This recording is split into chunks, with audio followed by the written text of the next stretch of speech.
Hello guys, welcome back to my another blog. কেমন আছো সবাই? আশা করছি সবাই খুব ভালো আছো। আজকে শনিবার, আজকে চলে গেছিলাম শ্যামসুন্দরী মায়ের কাছে পুজো দিতে। সত্যি কথা বলতে গেলে শনিবার দিনটা বাদ দিয়ে আসারই ইচ্ছা ছিল, তার কারণ মনে হচ্ছিল প্রচণ্ড ভিড় হবে শনিবার। আর ঠিক যেরকমটা মনে হচ্ছিল এসে দেখলাম বিশাল বড় লাইন। এত বড় লাইন দেখে তো আমরা সবাই একটু ভয় পেয়ে গেছিলাম, তার কারণ পুজো দিতে এসেছিলাম আর একটা টাইমের পর তো মন্দির বন্ধ হয়ে যায়। অঞ্জলি দেবো বলে এসেছিলাম, যদি না দিতে পারি সেই ভয়টাও হচ্ছিল। যেহেতু অনেক বড় লাইন হয়ে গেছিলো, ওরা আবার লাইনটাকে দুটো ভাগে ভাগ করে দিল আর আমরাও এদিকে চলে আসলাম। কিন্তু এটা নিয়ে একটা সমস্যাও হয়েছিল।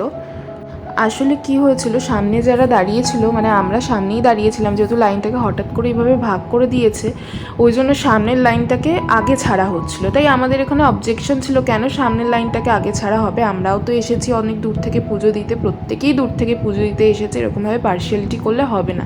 তাই অনেক রিকোয়েস্ট করার পর ওরা গিয়ে আমাদের লাইন থেকে চারজন চারজন করে ছাড়ছিল।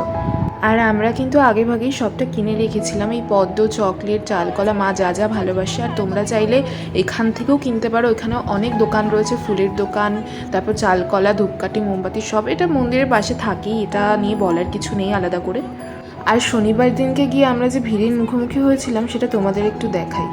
একে তো এই সরু গলি, আর এই সরু গলি থেকে গেছে দুটো লাইন, যেখান থেকে কিনা মাকে দর্শন করে সবাই বেরোচ্ছে, আবার এখান থেকেই সবাই ঢুকছে। আর এদিকে কিন্তু এত ভিড় আর এত গরমের মধ্যে একজন অসুস্থ হয়ে পড়েছিল। এতক্ষণ ধরে লাইনে দাঁড়ানোর পর যখন ভেতরে ঢুকলাম, ভেতরটা এত স্লিপ কাটছিল, আমরা প্রত্যেকেই শাড়ি পরে গেছিলাম, মনে হচ্ছিল যে এই বোধহয় পড়ে যাবো, এই বোধহয় পড়ে যাবো। আর তার উপর তো এত ভিড়। মাকে একবার দর্শন করার জন্য কত মানুষ কত দূর দূর থেকে এসেছে, শুধুমাত্র মাকে একটাবার দেখবে বলে। কিন্তু আমি বলবো, তোমরা যদি মাকে ভালোভাবে পুজো দিতে চাও বা দর্শন করতে চাও, তাহলে শনি, মঙ্গল আর রবিবার দিনটা অবশ্যই বাদ দিয়ে এসো। কারণ এখানে আসলে, মানে শনিবার দিন বা এরকম মঙ্গলবার দিনকে আসলে এরকম ভিড়ের মধ্যে পড়তে হবে তোমাদেরকে। দেখতে পাচ্ছ কতটা ভিড়, কতটা হুড়োহুড়ি করেছে। ফোনই ঠিকঠাক মতো ধরতে পারছিলাম না, দাঁড়াতেই পারছিলাম না ঠিকঠাক মতো, এত ভিড়, মানে ভাবতে পারিনি যে এতটা ভিড় হবে। আর এত ধাক্কাধাক্কি, এত যুদ্ধ করে ভেতরে ঢোকাটা সার্থক হলো যখন কিনা মায়ের মুখটা দর্শন করতে পারলাম।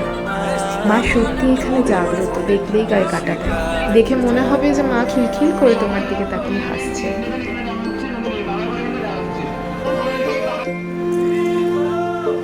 আর এত কিছুর পর আমাদের আশাটা কিন্তু সার্থক হয়েছে, আমরা পুজোও দিতে পেরেছি আর অঞ্জলিও দিতে পেরেছি।